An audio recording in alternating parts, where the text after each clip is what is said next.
Good afternoon friends, मैं रोहिताश चौहान स्वागत करता हूं आपका दोस्तों अपने यूट्यूब चैनल लर्न हिस्ट्री में। दोस्तों क्वेश्चन की एक सीरीज हमने स्टार्ट कर रखी है। दोस्तों प्रीवियस क्वेश्चन हम यहाँ पे डिस्कस कर रहे हैं। कल वाला जो टेस्ट किया था 2013 का, यानी कि जिसमें 50 क्वेश्चन पूछे गए थे, वो सारा हमने यहाँ पे डिस्कस किया। दोस्तों एक अच्छे तरीके से जाना कि एग्जाम में क्वेश्चन ये तो बन गए, अब आगे क्या बन सकते हैं। दोस्तों आज 2013 का जो इसके बाद वाला जो 75 क्वेश्चन बनते थे दोस्तों, उसको पूरे के पूरे को यहाँ पे डिस्कस करेंगे। दोस्तों तो 75 क्वेश्चन का एक सार यहाँ पे 12 चीजों में 12 बातों में मैंने निकाल लिया। दोस्तों अगर आप इन 12 बातों पे काम करोगे, इन 12 क्वेश्चनों को, मतलब क्वेश्चन आपके सामने 12 है लेकिन पढ़ने में भी ये 12 घंटे लगेंगे आपको, लेकिन यहाँ से 12 में से आपके बहुत ज्यादा पॉसिबिलिटी है दोस्तों यहाँ से क्वेश्चन दोबारा से रिपीट होने की। क्या क्या ये 12 बातें हैं, क्या क्या ये 12 टॉपिक है दोस्तों, अगर आपने इस पे काम कर लिया तो निश्चित ही आपको यहाँ पे फायदा मिलने वाला है। आपने अभी तक तो 2 ही प्रैक्टिस सेट यानी कि 2 ही प्रीवियस ईयर पेपर किए हैं मेरे साथ, यानी कि 2020 वाला और 2013 जिसमें 50 क्वेश्चन पूछे जाते हैं। आप एक चीज यहां पे नोट करना कि उनसे और अभी दो क्वेश्चन पेपर के बाद ही आज भी कितने पे क्वेश्चन यहाँ पे रिपीट हो रहे हैं, और अब आपको क्या एक रणनीति अपनानी चाहिए एग्जाम के लिए कि जहां से आप एक अच्छा अपना पूरा का पूरा एग्जाम यहाँ पे अच्छे से कर सको। दोस्तों तो वे कौन से 12 पॉइंट है दोस्तों, क्योंकि जब अपना जो क्वेश्चन का सेशन जो स्टार्ट होने वाला है अभी बीच बीच में, फिर वहां पे अगर हम ज्यादा टाइम नहीं लगाएंगे, है ना, क्योंकि मैं आपको पहले ही बता दे रहा हूं, अगर आपने इन 12 पॉइंटों पे दोस्तों काम कर लिया तो आपकी नैया पार है इस एग्जाम के अंदर भी, और आप नेक्स्ट वाला अगर दे रहे हो तो तब भी आपको यही काम मेरे हिसाब से करना चाहिए। ऐसे ही हर क्वेश्चन पेपर के अंदर जब 2014 वाला कल यानी कि जब भी वीडियो लेक्चर होएगा तब डिस्कस करेंगे, तो 10 से 12 पॉइंट मैं आपको बताऊंगा। दोस्तों अगर आपने अच्छे से उस पर काम किया तो फायदा मिलना ही मिलना है आपको। तो आज के कौन कौन से पॉइंट है दोस्तों, वे पॉइंट देख लीजिए आप। अगर आपने इन पॉइंटों पे काम किया, क्या क्या पॉइंट है वो, ये चीज देख लो भाई। मैंने सारे का एक कंक्लूजन निकाला है, जितना भी मतलब पूरे 75 क्वेश्चन का, आप ये इन पे काम करोगे तो फायदा मिलेगा। आप प्राचीन कालीन जो उपाधि दी गई थी, जैसे कि अशोक को क्या उपाधि दी गई थी, हर्षवर्धन को क्या उपाधि दी गई थी, राजवर्धन को क्या उपाधि थी, है ना, या चंद्रगुप्त मौर्य क्या उपाधि थी, कुमारगुप्त मौर्य क्या उपाधि थी, आपको एक जगह अगर नहीं मिलती है तो दिए गए कॉन्टैक्ट नंबर पे आप व्हाट्सएप कर सकते हैं दोस्तों, ठीक है। तो ये आपको सारी की सारी उपाधि यहाँ से याद रखना, सारों के सारों का टाइटल याद रखना है। हर बार लगभग यहाँ से क्वेश्चन पूछा जाता है प्राचीन भारत में इनकी उपाधि, कभी अशोक की उपाधि पूछ ली जाती है, कभी आपसे किसी अन्य की जैसे कि प्रवरसेन की पूछ ली जाती है, कुमारगुप्त की पूछ ली जाती है, हर्षवर्धन की, किसी की भी, है ना, क्षेत्रीय राज्य से भी पूछ ली जाती है। तो उपाधि आपको करनी है। पहला क्वेश्चन आपका आज के लिए, आपको अगर यहाँ पे 1 घंटा लग रहा है दोस्तों, लगा लीजिए यहाँ पे। अगर आप 1 घंटा दे रहे हैं तो वो आपका टाइम वेस्ट नहीं माना जाएगा, वो आपका एक अच्छी जगह टाइम लगा सिक्योर होगा, ठीक है। दूसरा क्वेश्चन, कुछ प्राचीन नगर थे, उनके आधुनिक नाम क्या है। पहले उनके नाम कुछ थे, अब उनके नाम परिवर्तन हो गए हैं। पहले उनको क्या बोलते थे, अब क्या बोलते हैं। आप इस पे अच्छे से आप इसमें प्रैक्टिस कीजिए भाई। पहले बुलंदशहर को बरन बोलते थे, है ना, या पाटन को अहिनलवाड़ बोलते थे, या किस शहर को पहले क्या बोलते थे, आधुनिक नाम क्या उसका, ठीक है। द्वार समुद्र को हेलेबिड बोलते हैं ना। तो जो भी प्राचीन नाम है उसका आधुनिक नाम आपको याद रखना है, ये भी आपको मिल जाएगा दोस्तों, ठीक है।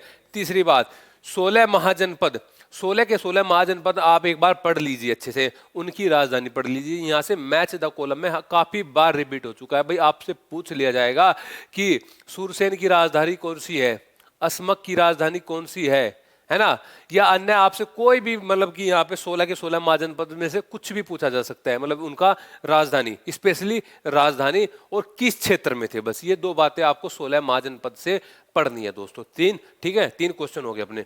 चौथा, ये जो हड़प्पा स्थल दिया है ना भाई, देख अगर सारे के सारे अभी इस एग्जाम के लिए अगर आप सारे के सारे हड़प्पा स्थल पढ़ेंगे तो आप भटक जाओगे सारे के सारे पढ़ते हुए उसका अच्छे से। लेकिन उससे संबंधित कुछ मैन मुख्य जो स्थल पाए गए थे, जैसे कि हड़प्पा, मोहनजोदड़ो, राखीगढ़ी, कालीबंगा, बनावली, धोलावीरा, चनूदड़ो, ये कुछ हड़प्पा स्थल थे। अगर आपने इनको पढ़ लिया अच्छे से तो आपका काम बन सकता है दोस्तों। और इसी प्रकार से 3-4 नवपाषाणिक और 1-2 मध्यपाषाणिक स्थल है, ठीक है दोस्तों। इन पे काम करो। पांचवा क्वेश्चन था भाई, कुछ अलवार संत हुए हैं, कुछ नैनार संत हुए हैं, कुछ वैष्णव धर्म को मानते थे, कुछ शैव धर्म को मानते थे। ठीक है, ज्यादा नहीं है, 6-7 नाम है, 6 या 7 नाम है अलवार के और नैनार के। अलग अलग कर लो भाई, ये अलवार संत था, ये नैनार संत था। ठीक है, ये वैष्णव था, ये शैव था।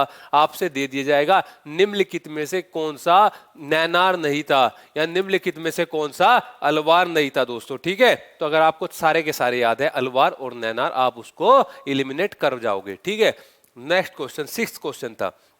ये 5 क्वेश्चन थे प्राचीन भारत से आज के लिए जो आपको करने हैं दोस्तों। ठीक है, सिलसिला, सिलसिला यानी मध्यकाल भारत में हम सारे के सारे सिलसिले देखते हैं। चिश्ती सिलसिला देखते हैं, सुहारवर्दी देखते हैं, और फिरदौसी देखते हैं, कादरी देखते हैं, ये देखते हैं। तो आपको सिलसिले किस प्रकार से पढ़ने चाहिए? सबसे पहले तो आपको सिलसिले का संस्थापक ही पूछ लिया जाएगा। दूसरी बात, चिश्ती सिलसिले से कौन कौन से संबंधित है, आपको उसके उसमें सुहारवर्दी भी दे दिया जाएगा, फिरदौसी भी दे दिया जाएगा। आपको पता होना चाहिए भी ये चिश्ती के थे, और आप जब पढ़ने ही लग गए हो चिश्ती या सुहारवर्दी, तो आप उनको ऑर्डर से पढ़ जाइए ना। एक बार आप उनको सारे के सारों को ऑर्डर से पढ़ जाइए, फायदा मिलेगा आपको इसका। तो ऑर्डर से सिलसिले आ सकते हैं, संस्थापक पूछे जा सकते हैं, उनकी खानका पूछी जा सकती है, उनका जो फिलोसफी था वो पूछा जा सकता है, किस पे काम करता था कौन सा सिलसिला, और कौन से शासक ने किसको समर्थन दिया। ठीक है दोस्तों, ये सिलसिले का 6 क्वेश्चन आपके सामने। 7वां क्वेश्चन मध्यकाल का, विदेशी यात्रियों का क्रम। विजयनगर साम्राज्य में कुछ विदेशी यात्री आए थे, मैंने आपको कल या परसों भी डिस्कस किया था भाई कि ये निकोलो कोंटी या अब्दुल रज्जाक, निकितन, या ये बारबोसा, बार्थेमा, या फिर उसके बाद आप Domingo Paes, Nuniz, Caesar, Frederick, ये कुछ यात्री आए थे। इनका देश और इन्होंने भारत में किस चीज का वर्णन किया है उसको आप अच्छे से देख लीजिए, ऑर्डर भी अच्छे से देख लीजिए, आपका काम बन जाएगा। 7 क्वेश्चन हो गए। 8 क्वेश्चन है भाई, आंदोलनों का क्रम। ये बात आ गई आधुनिक भारत की। आंदोलन मतलब कि यहाँ पे मजदूर, किसान और जो जनजाति आंदोलन हुए हैं, आप एक बार उनको ऑर्डर देख लीजिए दोस्तों। क्या देखना है आपको? एक बार उनका ऑर्डर देखना है दोस्तों अच्छे से, है ना। उसके बाद समाचार पत्र, आधुनिक भारत में कौन कौन से समाचार पत्र आए थे, किसका वो संस्थापक था, उस समाचार पत्र का संस्थापक कौन था, बस आपको ये याद रखना है, आपका काम बन जाएगा। 9 क्वेश्चन हो गए। 10वां क्वेश्चन है गवर्नर जनरल। जो बेसिक गवर्नर जनरल है वो तो आपको पता ही है भाई कि भाई डलहौजी कब था, बेंटिक कब था, वेलेस्ली कब था, कर्जन कब था, इनका तो पता है। लेकिन कुछ ऐसे भी है जिनका ज्यादा कोई यहाँ पे नाम नहीं हुआ है भारत में, लेकिन वो आपको याद रखने हैं। आपके सामने क्रम के अंदर वही क्वेश्चन पूछे जाएंगे। गवर्नर जनरल के ये केनिंग और वायसराय, ये क्या नाम, डलहौजी या बेंटिक या वेलेस्ली, कॉर्नवालिस, वारन हेस्टिंग, ये नहीं पूछी जाएगी। Sir John Lawrence, sir John Shore, या फिर आपसे रीडिंग, विलिंगटन, कुछ भी, मतलब कि लिनलिथ को, कुछ भी आपसे जो आपको नहीं आता वही यहाँ पे क्वेश्चन ये पूछने की गुंजाइश यहाँ से दोस्तों बनती है ज्यादातर। ठीक है। शिक्षा आयोग, शिक्षा से संबंधित कौन कौन से आयोग बने हैं दोस्तों, वो सब सारे के सारे आपने देखने हैं कि कौन कौन से शिक्षा संबंधित आयोग बने हैं। चाइल्ड डिस्पैच आयोग, हंटर आयोग, कर्जन के समय, सैडलर आयोग, है ना। ये आपको एक बार सारे के सारे देखने हैं कौन कौन से, दूर मतलब कि कहाँ तक है, कोठारी तक देखने हैं, लगभग लगभग कहाँ तक, कोठारी तक, 1964 तक। ठीक है। एंड लास्ट, जो इतिहास लेखन के जो क्वेश्चन आते हैं, कल वाले सेट में भी 4 वो मैचिंग का क्वेश्चन थे, तो आपको क्या करना है, वहां पे एक याद नहीं रखना है, मैक्स ब्लॉक याद नहीं रखना है कि भाई मैक्स ब्लॉक की पुस्तक हिस्टोरियन क्राफ्ट थी ना। उसके अलावा जो लडूरी था या अन्य था जो कल मैंने डिस्कस किया था, सारे के सारे सिंगल याद रखने हैं। अगर आपने इतिहास लेखन की कोई भी बुक नहीं पढ़ी है और आप लास्ट टाइम में प्रीवियस ईयर जो इतिहास लेखन के है, अगर आप इनको भी अच्छे से पढ़ लेते हो ना, तो दोस्तों 10 में से 3-4 क्वेश्चन तो ये सही हो जाएंगे, और 1-2 क्वेश्चन वहां पे कॉन्सेप्चुअली भी पूछा जाता है। तो मेरा आपका आज का टारगेट आपका होना चाहिए दोस्तों 12 क्वेश्चन, अगर आप मेरे अकॉर्डिंग मुझे फॉलो कर रहे हैं। 12 क्वेश्चन, प्राचीन कालीन जो यहाँ उपाधि थी भाई, उस समय में नगर थे, उसका आधुनिक नाम क्या था, महाजनपद, हड़प्पा स्थल, अलवार, नैनार, सिलसिले, विदेशी यात्रियों क्रम, आंदोलनों का क्रम, समाचार पत्र, गवर्नर जनरल, शिक्षा और इतिहास लेखन, ये 12 क्वेश्चन है, और ये आपको अच्छा टाइम यहाँ पे यूज करना पड़ेगा दोस्तों। ठीक है, तो देखते हैं आज का पेपर। आज का पेपर में मतलब कि 2013 का जिसमें 75 क्वेश्चन पूछे जाते थे, वो क्वेश्चन पेपर क्या था, उसमें क्या क्वेश्चन पूछे गए थे दोस्तों। तो उसकी शुरुआत करते हैं आज की। पहला क्वेश्चन था दोस्तों कि रेडियो कार्बन तिथि निर्धारण की पद्धति का प्रयोग सर्वप्रथम कहाँ हुआ था। रेडियो कार्बन तिथि निर्धारण पद्धति का प्रयोग सबसे पहले कहाँ हुआ था? वो कहाँ हुआ दोस्तों? Tata institute of fundamental research Mumbai के अंदर। Tata institute of fundamental research Mumbai के अंदर का रेडियो कार्बन जो तिथि पर ये सबसे पहले वहां पे इसका प्रयोग हुआ था। ठीक है, मुंबई के अंदर। अगर आप ऑप्शन भी ध्यान से पढ़ते हैं ना, देखो आप एक चीज देखना है इसमें, ये आपने याद कर लिया भाई Tata institute of fundamental research, ये पहला क्वेश्चन था। आगे एक क्वेश्चन आएगा आपसे, वहां दिया गया था, तो आपने अगर ये क्वेश्चन भी ध्यान से पढ़ा तो आप उसको लगा सकते थे नेक्स्ट वाले। तो आपको क्वेश्चन भी बहुत अच्छे से दोस्तों ध्यान पे रखना है। ठीक है, नेक्स्ट क्वेश्चन था भाई कि भारत में पुरा पाषाणिक उपकरण सबसे पहले कहाँ मिले? पुरा पाषाणिक की बात कर रहे हैं, मध्य पाषाण भी पूछ सकते हैं और उच्च नव पाषाण भी आपसे पूछ सकते हैं। तो पुरा पाषाणिक सबसे पहले कहाँ मिले? तमिलनाडु के पल्लवरम में। कहाँ पे मिले दोस्तों? तमिलनाडु के पल्लवरम में। थर्ड क्वेश्चन था निम्नलिखित पुरातत्ववेत्ता को उनके कालानुक्रम में व्यवस्थित करे। ये कुछ पुरातत्ववेत्ता थे, इन्होंने यहाँ पे जो खोज की, उत्खनन किया, इनको एक ऑर्डर से लगाना है। तो सबसे पहले कौन था? जेम्स फर्गुसन था, प्रिंसेप या कन्निगम या थॉमस? सबसे पहले था जेम्स प्रिंसेप। कौन था दोस्तों? जेम्स प्रिंसेप सबसे पहले था। जेम्स प्रिंसेप के बाद कौन आया? फर्ग्यूसन आया। कौन आया? फारग्यूसन आया। और फारग्यूसन के बाद कौन आया दोस्तों? एडवर्ड थॉमस और अलेक्जेंडर कन्निगम आया। इनको कैसे याद करना है? आपने पता है, इसको एक ट्रिक से याद रख लो भाई। जो प्रिंसेप था ना, ये अशोक से संबंधित था, है ना, अशोक से संबंधित था। अशोक के बारे में इसने क्या बोला है? या कन्निगम जो था, कन्निगम किससे संबंधित था? किस पुरातत्ववेत्ता से, मतलब जो उन्होंने यहाँ पे खोज की, उत्खनन किया, किससे संबंधित था? अगर आप इसको घटना से संबंधित मिला के करोगे ना, तो ये जल्दी से आपका दोस्तों हो जाएगा। तो इसका राइट आंसर क्या हुआ दोस्तों? राइट आंसर हुआ इसका ए, प्रिंसेप के बाद फर्ग्यूसन के बाद थॉमस के बाद कन्निगम। तो इनको इनकी घटना से रिलेट करके पढ़ना है। फोर्थ क्वेश्चन देखो दोस्तों, हड़प्पा संस्कृति के लोगों ने गेहूं, जौ तथा कपास की खेती का ज्ञान निम्नलिखित में किस पूर्वजों से प्राप्त किया? हड़प्पा संस्कृति के लोगों ने, देखो सबसे पहले आपको इसका आंसर दे दूं, मेहरगढ़। मेहरगढ़ एक नवपाषाणकालिक स्थल था। क्या था? नवपाषाणकालिक। और हड़प्पा स्थल भी मेहरगढ़ था। यहाँ पे कृषि के साक्ष्य मिले हैं। मैंने अभी बताया आपको दोस्तों, हड़प्पा, मोहनजोदड़ो, कालीबंगा, चनोदड़ो, धोलावीरा, लोथल और ये बनावली और राखीगढ़ी। अच्छे से पढ़ लो, कहाँ से सुनामी के साक्ष्य मिले हैं, कहाँ से भूकंप के मिले हैं, कहाँ से वो कब्र मिली है, कहाँ से इसका क्या मिला है दोस्तों। ठीक है, तो जो कृषि के जो साक्ष्य मिले हैं हड़प्पा वालों को, कहाँ से जानकारी हुई? मेहरगढ़ से हुई। ठीक है दोस्तों, कालीबंगा से नहीं हुई। कालीबंगा राजस्थान में, कालीबंगा में फसल तो होती थी लेकिन चना और सरसों होती थी। क्या? चना और सरसों होती थी। नेक्स्ट क्वेश्चन देखो भाई, ये आपके सामने यहाँ पे कुछ राज्य दिए गए हैं, जैसे कि कुरु, केके, काशी और वत्स भूमि। इन राज्य को, इनसे संबंधित ये राजा थे। ये राजा थे, कौन सा राज्य से संबंधित कौन सा राजा था, आपको ये मैच कराना है भाई। कुरु से संबंधित कौन सा राजा था? कुरु एक प्रदेश था, एक राज्य था। इससे संबंधित जो राजा था वो था परीक्षित। कौन था? राजा परीक्षित। कैके से संबंधित कौन था? कैके से संबंधित था अशोपति। कौन था दोस्तों? अशोपति। काशी से संबंधित कौन था? अजात शत्रु। काफी बार रिपीट हो चुका है, लेकिन मैंने आपको आज का जो टारगेट दिया है वो 12 क्वेश्चन का दिया है। वो 12 क्वेश्चन पे काम कीजिए आप दोस्तों, है ना, ये वीडियो लेक्चर देखने के बाद। वत्स भूमि का जो वो था राज्य का, यहाँ का जो इससे संबंधित जो राजा था वो था निचक्षु। कौन? निचक्षु। ठीक है, कुरु से परीक्षित और कैके से अशोपति, या काशी से अजात शत्रु और वत्स भूमि से निचक्षु। तो चारों के चारों हो गए दोस्तों, चारों के चारों हो गए। तो राइट आंसर क्या हुआ? पहले का दूसरा, दूसरे का तीसरा। अच्छा, काशी का जात शत्रु, वत्स भूमि का निचक्षु। इसका राइट आंसर ए हुआ दोस्तों। नेक्स्ट क्वेश्चन देखिए, हस्तिनापुर के बाढ़ में बह जाने के बाद पांडवों ने अपनी राजधानी परिवर्तन कहाँ की थी? हस्तिनापुर जब बाढ़ में बह गई थी उसके बाद पांडवों ने अपनी राजधानी कहाँ परिवर्तन की थी? कौशाम्बी में की थी। कहाँ पे की थी? कौशाम्बी में की थी। डायरेक्ट याद कर लो। ठीक है भाई। पाटलिग्राम जो परवर्ती काल में सुप्रसिद्ध पाटलिपुत्र नगर बन गया, का प्रारंभ दुर्गीकरण कराया गया था। पाटलिपुत्र बाद में बना, लेकिन पहले क्या था? पाटलिग्राम। इसका किसने कराया था दुर्गीकरण? सबसे पहले बताइए, इसका दुर्गीकरण किसने कराया था? अजात शत्रु ने। किसने? अजात शत्रु ने कराया था दोस्तों। पाटलिपुत्र, पाटलिग्राम से पाटलिपुत्र में। धर्मराज किसकी उपाधि थी? देखो उपाधि से क्वेश्चन आ गया तो सारी सारी उपाधि पढ़ लीजिए भाई, है ना। धर्मराज उपाधि किसकी थी? अशोक की थी। किसकी थी? अशोक की थी भाई। मौर्य शासन व्यवस्था में पोतवाध्यक्ष, मौर्य शासन व्यवस्था में पोतवाध्यक्ष यानी कि माप तोल का जो अध्यक्ष होता था उसको पोतवाध्यक्ष बोलते थे। आज के 12 क्वेश्चन बहुत हो गए थे इसलिए मैंने ये क्वेश्चन नहीं डाला।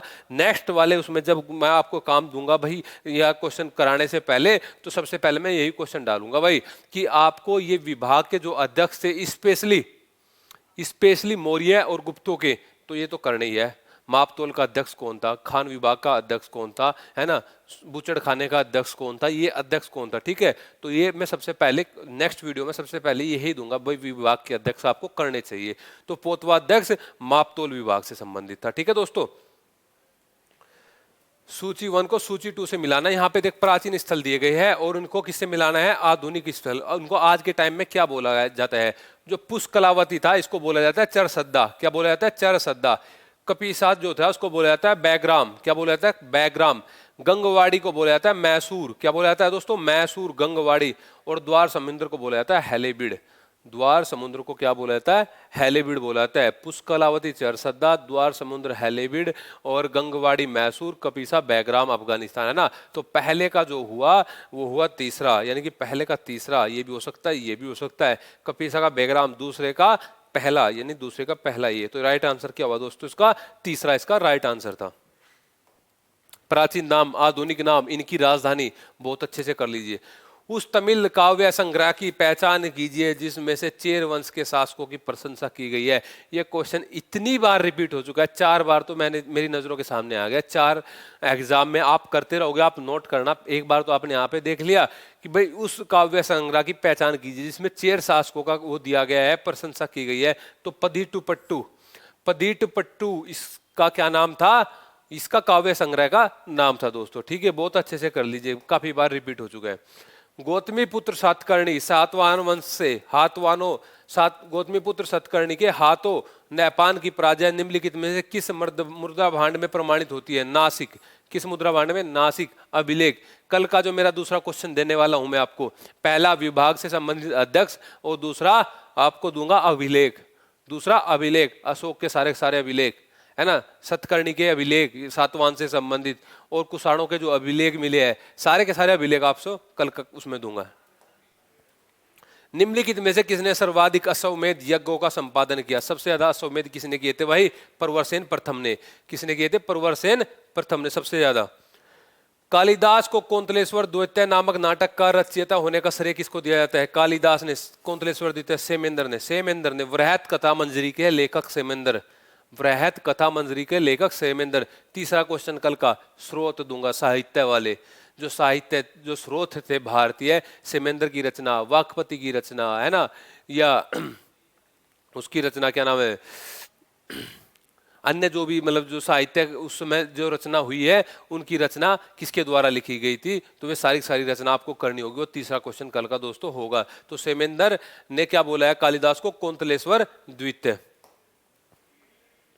नेक्स्ट क्वेश्चन था भाई, इसमें कथन और कारण दिया गया था कि भाई चीनी यात्री हैंसांग के अनुसार हर्षवर्धन ने न केवल बौद्ध धर्म का अनुयायी था, वैसे ब्राह्मण धर्म का कटु विरोधी भी था। यस, बिल्कुल सही बात है। जो हर्षवर्धन था, जब उसको पढ़ेंगे अच्छे से हर्षवर्धन को, उसके शासनकाल यानी कि 608 ईस्वी के बाद, तो उसको क्या देखेंगे, उसमें ये देखेंगे भाई उसने बौद्ध धर्म को अपना लिया था और वो किसका कट्टर विरोधी था, ब्राह्मण धर्म का कट्टर विरोधी था। बिल्कुल सही बात है। कुछ मुद्राएं जो उसके अग्रज भराता, उसके भाई बड़े वाले को धर्मानुयायी, बौद्ध धर्मानुयायी बताती है। हर्ष को शैव धर्म के प्रति समर्पित भी करती है, पहले शैव धर्म को मानता था। तो दोनों इसके राइट आंसर हो गए, दोनों राइट आंसर हो गए। यानी कि उसको बाद में ये भी बोला जाता है लेकिन उसका कट्टर विरोधी था। तो दोनों एक दूसरे का कोई ये तो नहीं करता है ना, तो दोनों सही है लेकिन सही व्याख्या नहीं है दोस्तों, ठीक है। कुछ प्राचीन नगर दिए गए हैं, उनको वर्तमान स्थल में, दूसरा क्वेश्चन रिपीट हो चुका है, प्राचीन नगर और वर्तमान स्थल से संबंधित, ठीक है। अहिनलवाड़, इसका आधुनिक नाम क्या है, अहिनलवाड़ का पाटन, क्या पाटन, अहिनलवाड़ का पाटन। ऐहोल का आधुनिक नाम बादामी, धान्यकटक का अमरावती और दसपुर का मंदसौर। आपको सारे के सारे याद करने हैं। अहिनलवाड़, पाटन, ऐहोल, बादामी, धान्यकटक, अमरावती और दसपुर मंदसौर इसका राइट आंसर है। तो इसका आप आंसर क्या लगाओगे, पहले का चौथा, पहले का चौथा। इसको थोड़ा सिस्टमेटिकली नहीं हुआ है, ठीक है। आप लगा लीजिए अहिनलवाड़ का पैटर्न, ऐहोल का बादामी दूसरे का तीसरा और धान्यकटक अमरावती, ठीक है। राज राजेश्वर जो मंदिर है किस भगवान को समर्पित है? राज राजेश्वर मंदिर किसको समर्पित है? यह है भगवान शिव को समर्पित। कौन से को? भगवान शिव को समर्पित है। उस राजवंश की पहचान कीजिए जिसमें अपने शासक ब्रह्म क्षत्रिय कहते थे। सैन वंश के जो शासक थे वो अपने आप को क्या बोलते थे? ब्रह्म क्षत्रिय अपने आप को बोलते थे, सैन वंश के शासक। निम्नलिखित में से किस शासक ने खंबात में एक क्षतिग्रस्त मस्जिद के पुनरुद्धार के लिए आर्थिक सहायता प्रदान की थी? वो था कुमारपाल। कौन था भाई? कुमारपाल ने खंबात में एक जो मस्जिद क्षतिग्रस्त हो गई थी उसके पुनरुद्धार के लिए वहां पे एक सहायता प्रदान इसने की थी, कुमारपाल ने। निम्नलिखित में से एक इस राजवंश को उसकी व्यवस्था में स्त्रियों की भागीदारी के लिए, ये 2020 एग्जाम में भी क्वेश्चन पूछा गया है जो मैंने इससे पहले भी लेक्चर में कराया था। भाई स्त्रियों की भागीदारी किस रीजनल किंगडम के अंदर बहुत ज्यादा थी? वो थी चालुक्यों के अंदर। चालुक्य वंश में स्त्रियों की मुख्य भागीदारी थी। ठीक है भाई। निम्नलिखित घटनाओं को उनके क्रम में लगाइए। घटना देखो भाई कौन कौन सी है। आपसे दिया गया है भाई कल्याणी के चालुक्य राज्य का पतन हुआ था, राजेंद्र चोल द्वारा श्रीलंका पर विजय प्राप्त करना था, यादव राज्य देवगिरी का दिल्ली सल्तनत में विलय था, या वेनिसियन यात्री मार्को पोलो को दक्षिण भारत की यात्रा की थी। आपके सामने चार घटना है। इन चार घटना को आपको ऑर्डर से लगाना है। कौन सी घटना सबसे पहले घटी, कौन सी उसके बाद, कौन सी उसके बाद। आप देखिए अगर आपको ऑर्डर पता है भाई कब हुआ था चालुक्य राज्य का पतन या चोल किस समय भारत पे शासन कर रहे थे, तो आपको पता है भाई राजेंद्र चोल जो चोल थे ना, इनका पतन से पहले ही ये राजेंद्र चोल यहाँ पे शासन कर रहा था। उसके बाद ही इसका पतन हुआ था कल्याणी के चालुक्य राज्य का। और आप देखते हैं उसके बाद ये मार्को पोलो आता है कहाँ पे? पांड्य शासक मारवर्मन कुलशेखर के यहाँ पे है ना, वेनिस का। कहाँ का? वेनिस यानी कि इटली का, जिसको मध्यकालीन यात्रियों का राजकुमार भी बोला जाता है। और लास्ट में आप देखते हैं यादव राज्य जो देवगिरी का दिल्ली में विलय होता है। किसके समय में? खिलजी वंश में। किसके समय में? खिलजी वंश में। तो आप ऑर्डर क्या लगाओगे? 2 1 4 3। तो 2 1 4 3 इसका राइट आंसर क्या हुआ दोस्तों? दूसरा इसका राइट आंसर था। निम्नलिखित में से किस ग्रंथ में फिरोज शाह तुगलक की नहर परियोजना का विस्तृत विवरण मिलता है? फिरोज शाह तुगलक की नहर व्यवस्था का। ज्यादातर बच्चे यहाँ पे कंफ्यूज हो जाते हैं। क्यों हो जाते हैं? क्योंकि फिरोज शाह तुगलक अगर देख लिया तो एकदम उसकी क्या पुस्तक लगाएंगे? वो लगाएंगे तारीख फिरोज शाही। तारीख फिरोज शाही इसका आंसर लगाने की कोशिश करेंगे। क्यों? तारीख फिरोज शाही का जो लेखक था जियाउद्दीन बर्नी, वो किसके समय में था? वो फिरोज शाह तुगलक के समय में था। और इसका चाटुकार था जियाउद्दीन बनी। तो आप सोचोगे भाई इसने ही इस पुस्तक में नहर योजना का वर्णन है। नहीं, इस पुस्तक में नहर योजना का वर्णन नहीं है फिरोज शाह तुगलक की। वो किसमें है? तारीख मुबारक शाही में। किसमें? तारीख मुबारक शाही में। तारीख मुबारक शाही का लेखक कौन था? याहिया बिन अहमद सरहिंदी। याहिया बिन अहमद सरहिंदी। याहिया बिन अहमद सरहिंदी। ठीक है दोस्तों। और किसको समर्पित थी ये सैयद वंश का शासक जो था मुबारक शाह, उसको ये समर्पित थी। इसी में फिरोज शाह तुगलक की नहर योजना का विस्तार से वर्णन दोस्तों किया हुआ है। ठीक है। नेक्स्ट क्वेश्चन देखिए भाई। अलाउद्दीन खिलजी के सुधारों के संबंध में निम्नलिखित कथनों पर ध्यान दीजिए। कौन कौन से कथन थे भाई? जागीरों में दी गई समस्त राजस्व मुक्ति भूमि को जब्त करना। बिल्कुल। आप एक बात बताइए, अलाउद्दीन खिलजी से संबंधित 4 नियम अलाउद्दीन खिलजी ने बनाए थे। कौन कौन से नियम बनाए थे? आप कमेंट में जरूर छोड़ना कौन कौन से 4 नियम बनाए थे। ठीक है, देखते हैं कि किस को पता है भाई अलाउद्दीन खिलजी के द्वारा बनाए गए 4 नियम। जागीरों में दी गई समस्त राजस्व मुक्ति भूमि को जब्त करना, बिल्कुल सही बात है। अपनी सेना में दाग और चेहरा को लागू करना, हाँ दाग और चेहरा अलाउद्दीन खिलजी ने शुरुआत की थी, बाद में शेरशाह सूरी भी इसको अपनाता है। ठीक है। बड़े अमीरों और सेनापतियों के कई इक्ताओं को समाप्त करना, नहीं ये बात सही नहीं है। हाँ इक्ता प्रणाली इसने बाद में समाप्त की थी लेकिन शुरू में नहीं। शराब की सार्वजनिक बिक्री पर पाबंदी लगाना, यस ये 4 नियमों में से एक है। मैंने आपको बता दिया 4 में से एक ये बता दिया और आप कमेंट में छोड़ना है ना। निम्नलिखित में से अलवर संत कौन था? अलवर संत कौन था? मैंने आज का क्वेश्चन भी दिया है कि आपको अलवर संत और नैनार संत का एक ऑर्डर याद कर लेना दोस्तों। 6-7 अलवर है, 6-7 नैनार है। तो अलवर संत कौन था? कुलशेखर। कौन था? कुलशेखर था दोस्तों। ठीक है। मार्को पोलो की पुस्तक जो थी मुख्य रूप से किसका वर्णन करता है? मार्को पोलो अभी डिस्कस किया है, मध्यकालीन यात्रियों का राजकुमार जिसको बोला जाता है। वेनिस यानी इटली का राजकुमार था और पांड्य शासक मारवान कुलशेखर के यहाँ पे आया था। इसका जो पुस्तक में जो वर्णन होता है दक्षिण भारत के आर्थिक इतिहास। आप पांड्य वंश दक्षिण भारत में तो था ना, तो दक्षिण भारत के आर्थिक इतिहास का वर्णन मार्को पोलो की पुस्तक, मार्को पोलो अपनी पुस्तक में करता है। नेक्स्ट क्वेश्चन ये आ गया यात्रियों के क्रम से संबंधित। कौन विदेशी यात्री जो विजयनगर साम्राज्य और बहमनी साम्राज्य में आते हैं, इनके यात्रियों का क्रम ये दिया गया है। भाई निकितन किसके समय में आता है? निकितन बहमनी में आता है ना। अब्दुल रज्जाक किसके में आता है? अब्दुल रज्जाक देवराय द्वितीय के में। और सीजर फ्रेडरिक किसके में आता है? ये लास्ट में आता है तालीकोटा के युद्ध के बाद, तालीकोटा के युद्ध के बाद यानी कि 1567 में। और डोमिंगो पायस ये आता है कृष्ण देवराय के समय में, कृष्ण देवराय के समय में। दोस्तों अगर आपको इसकी जानकारी है कि भाई सबसे पहले कौन सा था मिले, तो सबसे पहले अब्दुल रज्जाक था, यानी कि देवराय प्रथम के बाद देवराय द्वितीय। आपको पता है विजयनगर साम्राज्य के शासकों का ऑर्डर पता है तो आप आसानी से लगा पाओगे। तो सबसे पहले दूसरा, चलो सबसे पहले ये भी हो सकता है और ये भी हो सकता है। अब्दुल रज्जाक के बाद इसके बाद आएगा फिर बहमनी यानी कि निकितन जो घोड़ों का व्यापारी था, घोड़ों का व्यापारी था। ये वैश्यालों का उल्लेख यहाँ पे करता है, अगर एक एक बात का ये उल्लेख किया जाए, है ना। ये तालीकोटा के बाद आया था, ये कृष्णदेवराय की मतलब उसकी बड़ाई करता है ना एक प्रकार से। तो अगर बात की जाए सबसे पहले अब्दुल रज्जाक 2 1 और 4 3, 2 1 4 3 यानी कि राइट आंसर क्या हुआ? इसका डी हुआ दोस्तों, ठीक है। नेक्स्ट क्वेश्चन देखिए भाई, कुछ स्थान दिए गए हैं उनके आधुनिक नाम। ये आज का तीसरा क्वेश्चन है, जो प्राचीन कालीन स्थान उनका आधुनिक नाम। भाई बरन किसको बोलते हैं? बरन बुलंदशहर को बोलते हैं बरन, ठीक है। कराचिल किसको बोलते हैं? कुल्लू को। तबर हिंद किसको बोलते हैं? बठिंडा को। किसको बोलते हैं नवदीप? बठिंडा को। पट्टन किसको बोलते हैं? पट्टन अहिनलवाड़ को। किसको? अहिनलवाड़ को। बरन बुलंदशहर, कराचिल, कुल्लू, तबर हिंद, बठिंडा और पाटन अहिनलवाड़ को बोलते हैं। आप ऑर्डर लगा सकते हो, पहले का चौथा, पहले का चौथा, ये डायरेक्ट आप कर ही लोगे इसको, है ना। बरन को बुलंदशहर, तबर हिंद को बठिंडा, कराचिन को कुल्लू और पट्टन को अहिनलवाड़। ठीक है दोस्तों, कर लीजिए इसको अच्छे से, मिस मत करो इनको, है ना। यही क्वेश्चन पढ़ के इसके अलावा जो भी प्राचीन नाम और आधुनिक नाम है उनको यहीं पे सारे के सारों को कंप्लीट कर लीजिए दोस्तों। गियासुद्दीन तुगलक द्वारा तुगलक वंश की नींव रखने से संबंधित निम्नलिखित में से कौन सा कथन सही है? कौन सा कथन सही है? सही नहीं है, ऑप्शन में आना था यहाँ पे सही नहीं है। ये क्वेश्चन थोड़ा मिसप्रिंट है, सही नहीं है बताना आपने। क्या बताना है? सही नहीं है। सिंहासन रूढ़ होते समय गियासुद्दीन के अधिकारों को एक मत से स्वीकार किया गया था। हाँ भाई, खिलजी जब वंश का पतन जब खिलजी को हो रहा था, अलाउद्दीन के जो उत्तराधिकारी थे वे योग्य शासक नहीं थे, और जब गियासुद्दीन तुगलक गद्दी पे बैठा तो एक मत से इसको मतलब स्वीकार किया गया था। ठीक है, बिल्कुल सही बात है।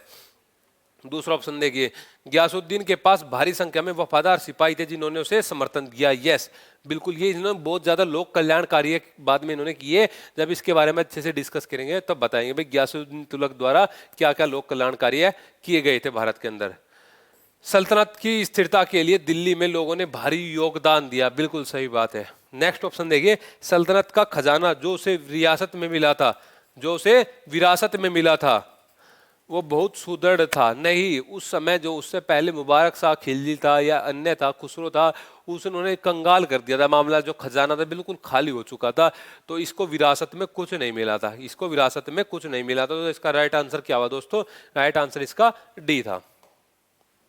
नेक्स्ट क्वेश्चन देखिए, नीचे दो कथन दिए गए, कथन और कारण उनको आपस में मिलाना है। दिल्ली के सल्तनत काल में शासकीय अधिकारियों का व्यवहार शरीयत द्वारा संचालित होता था। बिल्कुल सही बात है। राज्य का ध्येय संपूर्ण देश को दारुल हर्ब से दारुल इस्लाम में परिवर्तित करना न था। भाई एक बात बताओ, इल्तुतमिश को किसने बोला था? इल्तुतमिश को उसने बोला था ना वजीर ने कि भाई इसको यहाँ दारुल हर्ब से दारुल इस्लाम में इसको परिवर्तन कर दे। फिर इसने क्या बोला था इल्तुतमिश ने कि भाई भारत में जो मुसलमान है वो नमक के बराबर है, लेकिन चाहते थे ये इसको इस्लाम धर्म में परिवर्तन करना। ठीक है भाई, तो इसका राइट आंसर कौन सा हुआ? तो इसका भाई पहला आंसर ठीक था, दूसरा ऑप्शन इसका गलत है, यानी कि कारण गलत है इसका। तो इसका आंसर हुआ सी। नेक्स्ट क्वेश्चन देखिए भाई, 30 क्वेश्चन। शेख सरफुद्दीन याहिया मनेरी किस सूफी सिलसिले से संबंधित है? सरफुद्दीन याहिया मनेरी सिलसिला मैंने आपसे आज दिया है ऑप्शन में कि भाई सिलसिले को बहुत अच्छे से पढ़ लो। सरफुद्दीन याहिया मनेरी जो थे कौन से सिलसिले थे? फिरदौसी से। कौन से? फिरदौसी से। चिश्ती, सुहरावर्दी, नक्शबंदी, तीनों को कर लो अच्छे से। निम्नलिखित में से बाबरनामा से संबंधित कौन सा कथन सही नहीं है? तो बाबरनामा सबसे पहले तो आप इनके फारसी जो तुर्की भाषा में लिखी गई थी, जो फारसी में जो अनुवाद हुआ था और अंग्रेजी में जो अनुवाद हुआ था, सारे के सारे अनुवादक जो थे, नाम जो थे वो आप याद कर लीजिए। और इसमें क्या सही नहीं है इसको एक बार पढ़ लेते हैं। बाबर के स्मरण से अत्यधिक साहित्यिक मूल्य का ऐतिहासिक स्रोत है। बिल्कुल बाबर से संबंधित घटना देता है, क्योंकि बाबर की ये आत्मकथा है। कौन सी भाषा में? तुर्की भाषा में। इसके बाद इसमें वर्णित घटनाएं कालानुक्रम अनुसार नहीं दी गई है। नहीं भाई, ये गलत है। इसमें जो भी घटनाएं दी गई है बाबरनामा में, सारी की सारी वो एक ऑर्डर से दी गई है दोस्तों, ठीक है। इसके बाद बाबर ने प्रत्येक अच्छी बुरी घटना का अत्यधिक निष्पक्षता से वर्णन किया। बिल्कुल सही बात है। और ऐतिहासिक घटनाएं बाबर के निजी विचारों, मनोभावों और विवेक से इस प्रकार मिली गई है कि उन्हें एक दूसरे से अलग नहीं किया जा सकता। सही है। तो इसका राइट आंसर बी हुआ। इन्होंने बोला भाई इसमें जो घटनाएं दी गई है उसको एक सिस्टमेटिकली ऑर्डर से नहीं दिया गया है। तो राइट आंसर क्या हुआ दोस्तों? इसका बी हुआ। नेक्स्ट क्वेश्चन देखिए भाई 32।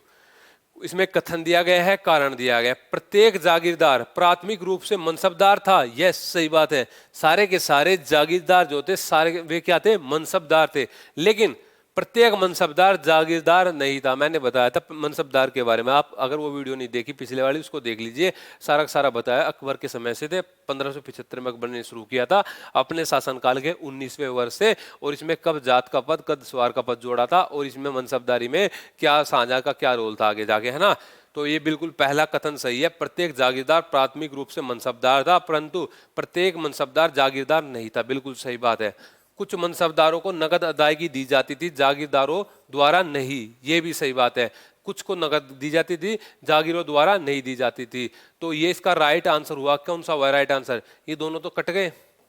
तो कुछ मनसबदारों को नगद अदायगी दी जाती थी, जागीरों के द्वारा नहीं दी जाती। तो कारण सही है। और ये कथन इसको पुष्टि कारण की कर रहा है। तो इसका राइट आंसर क्या हुआ? पहला। 33 क्वेश्चन देखो भाई।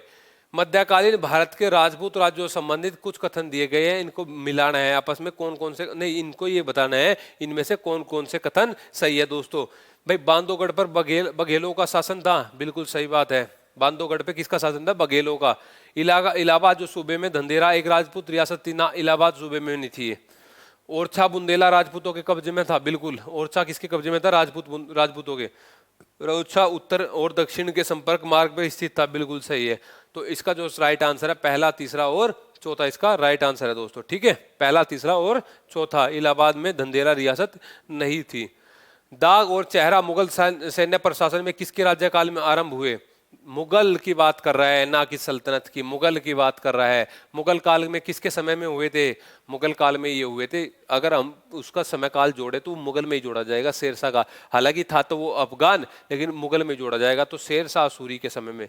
किसके समय में? शेरशाह सूरी के समय में। शेरशाह तो इसमें ऑप्शन भी नहीं दिया गया है। अगर बात की जाए तो शेरशाह सूरी अगर आता ऑप्शन में तो इसका शेरशाह ही आंसर होता है। इसमें मिस्टेक है, इसमें मिस्टेक है। शेरशाह के सूरी के समय में दाग और ये चेहरा इसमें जोड़ा गया था। अगर इससे पहले की बात की जाए, ठीक है। सबसे पहले हल्दी घाटी के युद्ध में मेवाड़ के अधिपति महाराणा प्रताप को मुगल सेना ने पराजित किया था, जिसका नेतृत्व कर रहे थे।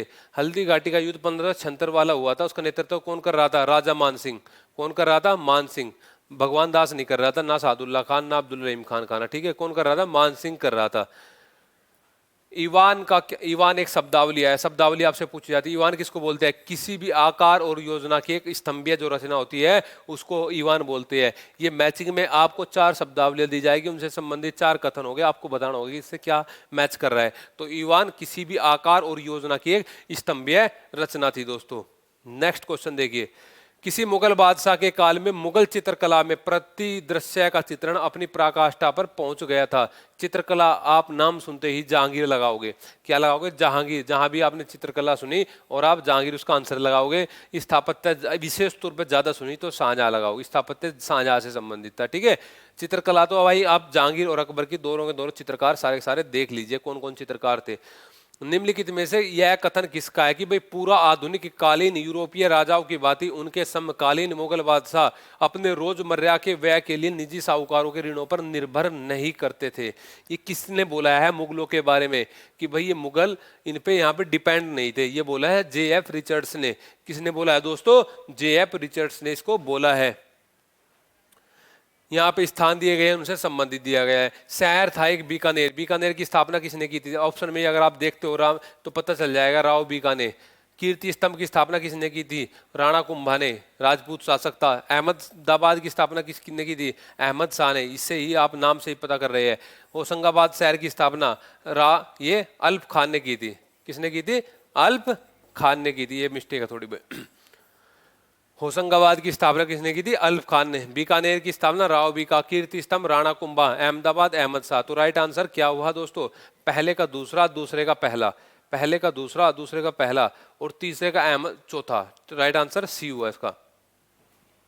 नेक्स्ट क्वेश्चन देखो भाई, निम्नलिखित युग में से कौन सा सही नहीं है?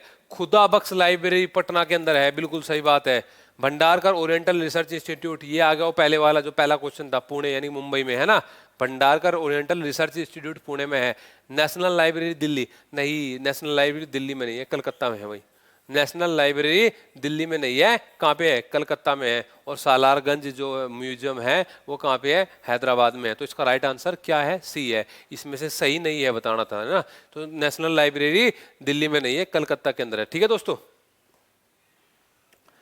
ये कुछ पेशवा दिए गए हैं। पेशवा को आपको ऑर्डर से लगाना है। मैंने आपको पहले भी बताया था, बालाजी विश्वनाथ, बालाजी विश्वनाथ के बाद पेशवा बनता है बाजीराव प्रथम, उसके बाद बालाजी बाजीराव, माधवराव प्रथम, फिर नारायण राव, फिर रघुनाथ राव, फिर माधव नारायण राव, और फिर उसके बाद जो बनता है वो बनता है बाजीराव द्वितीय। आप लगा सकते हैं। इसके बाद मैंने जैसे बताया, सबसे पहले बालाजी बाजीराव यानी कि पहला, सबसे पहला पहले पे। ठीक है भाई, ये तो है नहीं। उसके बाद इसके बाद बालाजी बाजीराव के बाद कौन आता है?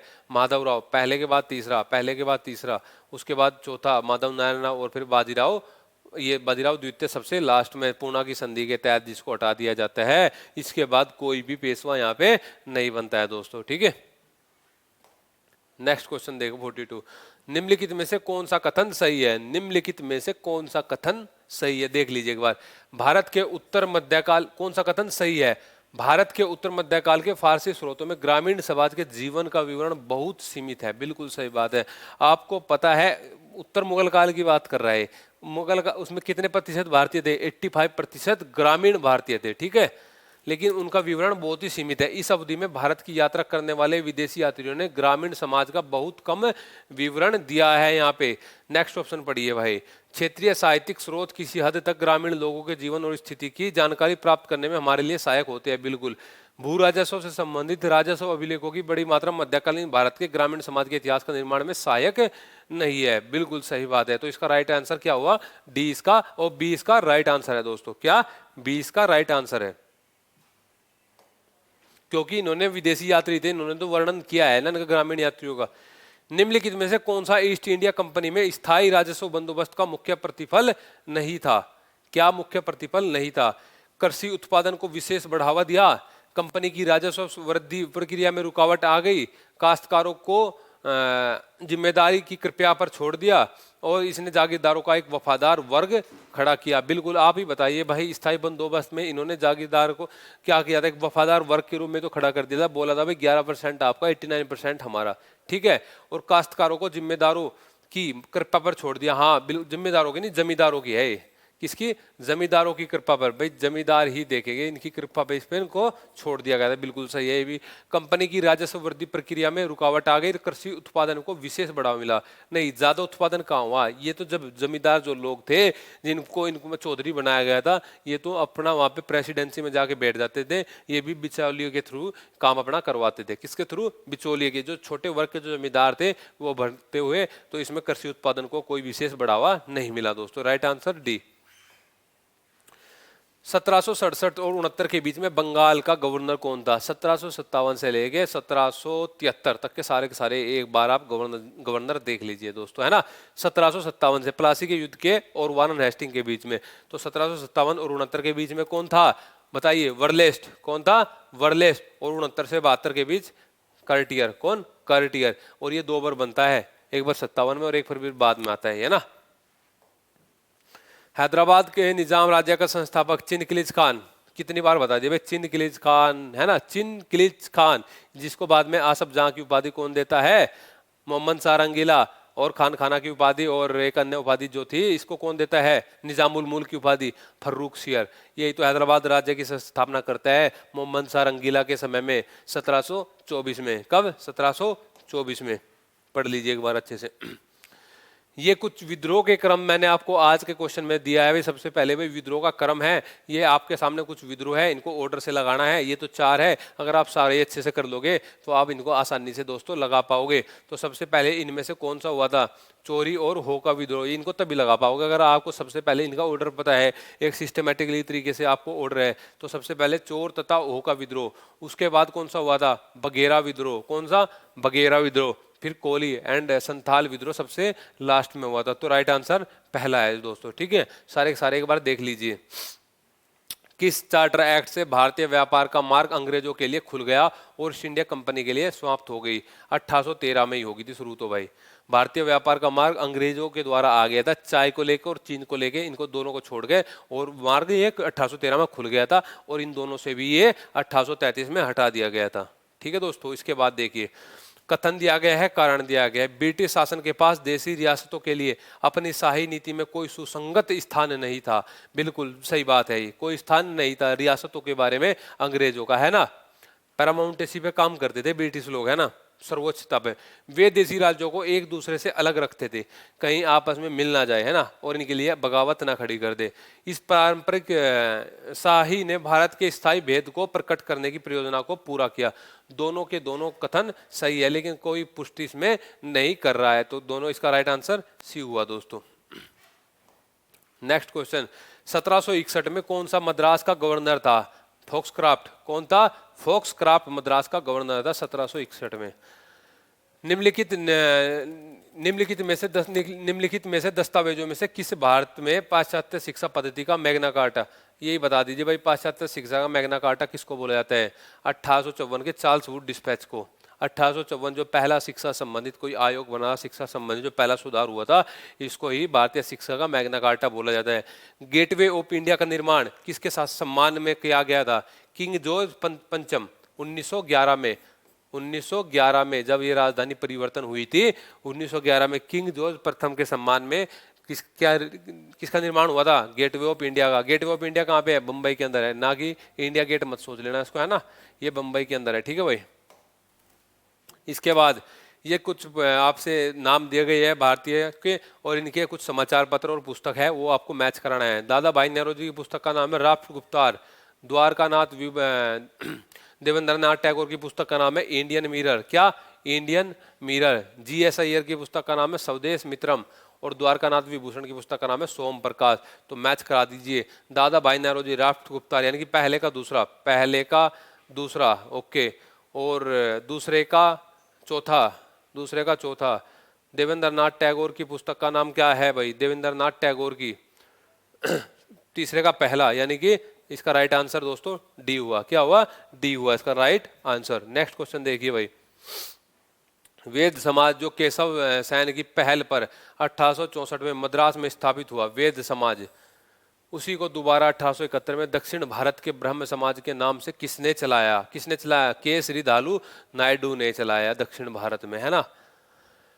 ये आपके सामने कुछ गवर्नर जनरल और वायसराय हैं, इनको दोस्तों ऑर्डर से लगाना है। कैसे लगाओगे? जब पता होगा तभी लगा पाओगे। सबसे पहले इनको, अगर आप ऑर्डर की बात की जाए तो पहले सबसे पहले सारे पढ़िए, आप तब बताऊंगा, ठीक है। सर जॉन लॉरेंस सबसे पहले था इनमें, ये 19वीं सदी से पहले था, यानी कि कैनिंग के बाद आता है। उसके बाद अगर बात की जाए डफरिन, कांग्रेस के समय जब कांग्रेस की स्थापना हुई थी 21, यानी कि जब ऐसा योग आंदोलन वापस लिया जाता है तब था 21 से 26, और विलिंगटन ये था 31 से 36 तक, 1931 से 36 तक अगर बात की जाए विलिंगटन की। इसके बाद लिनलिथ को आ गया था।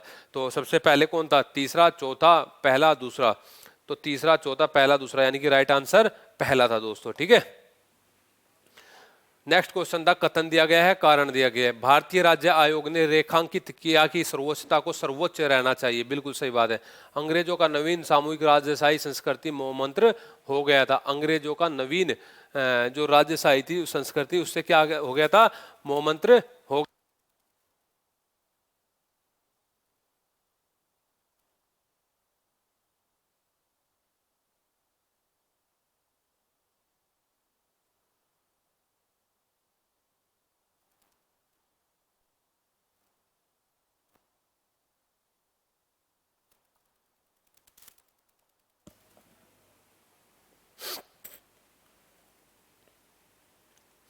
तो इसका जो राइट आंसर है वो दोस्तों सी है। ये इसकी कथन कारण की पुष्टि कर रहा है। कौन? कथन इसकी पुष्टि कर रहा है दोस्तों। ठीक है, नेक्स्ट क्वेश्चन देखिए।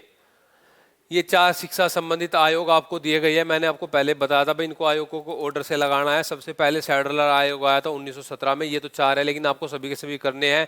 राधा कृष्ण आयोग 1948 में, ये 1953 में आया था, 56 से काम किया था। और कोठारी आयोग 1964 में, कोठारी आयोग 1964 में। तो इनको ऑर्डर से लगाना है, लगा लो आप भाई। सबसे पहले 3 2 4 1, 3 2 4 1, 3 2 4 1 पहला इसका राइट आंसर था दोस्तों। नेक्स्ट क्वेश्चन देखिए 57। श्रीमती एनी बेसेंट किस वर्ष भारतीय राष्ट्रीय कांग्रेस की पहली महिला अध्यक्ष बनी? भारतीय राष्ट्रीय कांग्रेस की श्रीमती एनी बेसेंट 1917 में बनी दोस्तों। कब? 1917 में। बहुत इजी क्वेश्चन था। कुछ क्वेश्चन बहुत इजी पूछे जाते हैं दोस्तों। ठीक है, 1904 में किसने कहा था कि संयुक्त बंगाल एक शक्ति है और विभाजित बंगाल कई भिन्न रास्तों पर चलेगा? 2020 वाले क्वेश्चन में भी पूछा गया था, हर्बर्ट रिजले ने। 2020 में भी ये क्वेश्चन था दोस्तों। अगर आपने वीडियो देखी होगी तो आपने बात नोट की होगी ये कि बस संयुक्त बंगाल एक शक्ति है और विभाजित बंगाल कई भिन्न रास्तों पर चलेगा। क्या क्वेश्चन रिपीट हो रही है भाई? देख लिए ना। नेक्स्ट क्वेश्चन, श्यामजी कृष्ण वर्मा ने निम्नलिखित में से किस वर्ष भारत की स्वतंत्रता के लिए कार्य करने हेतु लंदन में इंडिया हाउस स्थापित किया? 1905 में। इंडिया हाउस कब स्थापित किया था श्यामजी कृष्ण वर्मा ने? लंदन में 1905 में। निम्नलिखित में से किसने गोपाल कृष्ण गोखले को व्यावहारिक, कर्मठ, कार्यकर्ता और स्वप्नों का गूढ़ स्वपन त्वष्टा के गुणों का अनोखा संगम कहा है? किसने कहा है गोपाल कृष्ण गोखले को? श्रीमती सरोजिनी नायडू ने। किसने? सरोजिनी नायडू ने। कमेंट में आंसर छोड़िए। सरोजिनी नायडू ने कांग्रेस के अधिवेशन की अध्यक्षता कब की थी? किस अधिवेशन की अध्यक्षता की थी और किस सन में की थी? कमेंट में आप आंसर छोड़िए। वैकम सत्याग्रह को गांधी ने केरल में किस लिए प्रारंभ किया? वैकम सत्याग्रह को मंदिरों के द्वारा निम्न जाति अथवा अवर्णों के प्रवेश के खुलवाने हेतु। अवर्णों किसको? दलितों के लिए मंदिरों में प्रवेश करने के लिए वैकम सत्याग्रह की शुरुआत हुई थी केरल में गांधी जी के द्वारा। ठीक है, नेक्स्ट क्वेश्चन देखिए भाई। ये आगे इतिहास लेखन के क्वेश्चन। जिस प्रकार मैंने बताया था भाई कुछ इतिहास लेखन के क्वेश्चन आप अच्छे से पढ़ लीजिए। वहीं पे क्वेश्चन हर बार मतलब रिपीट हो रहा है, तो आप अगर उसको अच्छे से पढ़ोगे तो फायदा आपको दोस्तों मिले ही मिलेगा। ठीक है, तो देख लीजिए एक बार। तो Collins, Larry and Lapierre, Collins, Larry and Lapierre, इसकी पुस्तक का क्या नाम था? पुस्तक का नाम था फ्रीडम नाइट। क्या नाम था? Freedom night. Judith Brown, Judith Brown की पुस्तक का क्या नाम था बताइए भाई? Gandhi rise to power. Salman Rushdie की पुस्तक का क्या नाम था? Satanic verses, satanic verses. और एच.वी. हडसन की पुस्तक का क्या नाम था? The 8 divide Britain, India and Pakistan. तो राइट आंसर क्या हुआ दोस्तों? Collins, Larry and Lapierre, freedom freedom at midnight. इसका पूरा नाम था फ्रीडम एट मिडनाइट। तो पहले का तीसरा, और जूडिथ ब्राउन का क्या लगाओगे? जूडिथ ब्राउन का गांधी राइज टू पावर, यानी कि दूसरे का चौथा। तो राइट आंसर क्या हुआ दोस्तों? पहला इसका। नेक्स्ट क्वेश्चन देखिए 63। यह टिप्पणी किसने की कि इतिहास उपन्यास से अधिक रुचिकर होता है? डेविड ह्यूम ने। किसने की थी? डेविड ह्यूम ने यह टिप्पणी की थी। अन्य विषयों के साथ इतिहास के संबंध के बारे में कौन सा कथन सही है? आधुनिक आर्थिक इतिहास का समर्थन काफी हद तक सांख्यिकी आंकड़ों से किया जा सकता है। ठीक है, लंबे समय तक इतिहास को साहित्य की शाखा नहीं माना जाता था। ये ऑप्शन में मिसप्रिंट है, यहाँ सही नहीं आएगा, सही नहीं है। ठीक है, ये इसकी पीपीटी में मिसप्रिंट है। तो क्या आंसर होगा? लंबे समय तक इतिहास को साहित्य की शाखा नहीं माना जाता, इसका गलत आंसर है। ठीक है दोस्तों, नेक्स्ट क्वेश्चन देखिए। इतिहास निम्नलिखित में से किसने यह घोषणा की थी कि उत्तर आधुनिकतावादी के विचार ऐतिहासिक अध्ययन के लिए खतरा है? आर्थर मार्विक ने की थी। किसने की थी? आर्थर मार्विक ने की थी। नेक्स्ट क्वेश्चन भाई कि पुनर्जागरण से संबंधित निम्नलिखित टिप्पणियों पर विचार करने और उससे संबंधित कौन से कथन सही है, वो कथन आपको इसमें से बताने थे। आप एक बार इसका अच्छे से पढ़िए इसको और इसका आंसर दीजिए भाई कौन कौन से कथन ये पुनर्जागरण से संबंधित सही है और कौन कौन से कथन पुनर्जागरण से संबंधित गलत है। तो आंसर दीजिए दोस्तों इसका। में पुनर्जागरण इस प्रकार की नई सीख को स्पष्ट करता है जो मानवीय विचारों के प्रत्येक पहलू में जिज्ञासा की भावना के महत्व को प्रकट करती है। बिल्कुल सही बात है। अगर आप अच्छे से पढ़ोगे तो आंसर लगा पाओगे दोस्तों, है ना। बहुत अच्छे से क्वेश्चन पढ़ने का बस आपको आना चाहिए। ईश्वर को अध्यात्म की तुलना में मानव और मानवतावाद पर अधिक बल दिया गया। बिल्कुल सही बात है। ग्रीक और रोमन के प्राचीन विद्वानों द्वारा रचित ग्रंथों के अध्ययन को महत्व नहीं दिया गया, नहीं महत्व दिया गया था, ऐसी तो कोई बात नहीं कि नहीं दिया गया था। मानवतावादी आंदोलन से उत्पन्न पुनर्जागरण पश्चिमी विचारों को मध्यकालीन ईसाई मत के बंधनों से मुक्ति नहीं दिला सके, नहीं, ऐसी गलत बात है। तो पहला और दूसरा इसका राइट आंसर है दोस्तों। नेक्स्ट क्वेश्चन देखिए 67। ये कुछ फिर वही इतिहास लेखन से संबंधित है। मांटेस्क्यू की पुस्तक का नाम है स्पिरिट ऑफ लॉज, और रूसो की पुस्तक का नाम है द सोशल कॉन्ट्रैक्ट, और मैकियावेली की पुस्तक का नाम है द प्रिंस, और दाते की पुस्तक का नाम है द डिवाइन कॉमेडी। तो लगा लीजिए Montesquieu the spirit of laws यानी पहले का दूसरा, दाते का द डिवाइन कॉमेडी यानी कि दूसरे का पहला। ठीक है, राइट आंसर क्या हुआ दोस्तों? इसका पहला, इसका राइट आंसर था। लास्ट क्वेश्चन देखिए आज का, जैकब बर्गडर्ट, ये भी इतिहास लेखन से। देखो दोस्तों 15-16 पुस्तक आ गई, आप यहीं पे याद कर लीजिए 15-16 की 15 की 16 की पुस्तकों को। ठीक है, जैकब जो बर्गडर्ट था इसकी पुस्तक का क्या नाम था? The civilisation of the Renaissance in Italy, इसका पुस्तक का नाम था। किसकी? जैकब बर्गडर्ट की। और अगर आप बात की जाए इसकी इग्नेट्स ऑफ लॉज की पुस्तक का क्या नाम था? इग्नेट्स ऑफ लॉज की पुस्तक का नाम बताइए भाई, क्या नाम था? वो था, क्या था? The society of Jesus, the society of Jesus. And John Colvin जो था, इसकी पुस्तक का नाम था institute of Christian religion. And last Immanuel Kant, इनको आप ट्रिक से भी याद रख सकते हैं, सिंगल वर्ड से। कांट की पुस्तक का नाम था इग्नेट्स ऑफ लॉज। ठीक है, वो क्रिटिक्स, सॉरी, कांट्स की पुस्तक क्या क्या नाम था? Critic of pure reason. क्या? Critics of pure reason. तो राइट आंसर क्या हुआ दोस्तों? इसका पहला, इसका राइट आंसर था। तो दोस्तों ये 68 क्वेश्चन थे। आगे कुछ 5 क्वेश्चन तो इसमें ऐसे थे कि भाई जो पैराग्राफ से संबंधित थे, और वे 5 क्वेश्चन कौन से थे? अशोक के शिलालेख से संबंधित थे। तो आपको क्या करना है, अशोक के सारे शिलालेख दोस्तों आपको करने हैं, अच्छे से पढ़ने हैं, कौन से शिलालेख में अशोक कौन सी बातें कर रहा है दोस्तों। ठीक है, और ऐसे ही ये सीरीज रेगुलर कंटिन्यू में चलती रहेगी दोस्तों। आप अपना प्यार बनाए रखिए। अगर आपको ये वीडियो लेक्चर अगर अच्छा लगता है और लगता है आपको बेनिफिट मिल रहा है, तो आप अपने दोस्तों को भी शेयर कर सकते हैं दोस्तों। कमेंट और सब्सक्राइब जरूर करना दोस्तों। तो मिलते हैं दोस्तों नेक्स्ट वीडियो में, तब तक के लिए थैंक्स।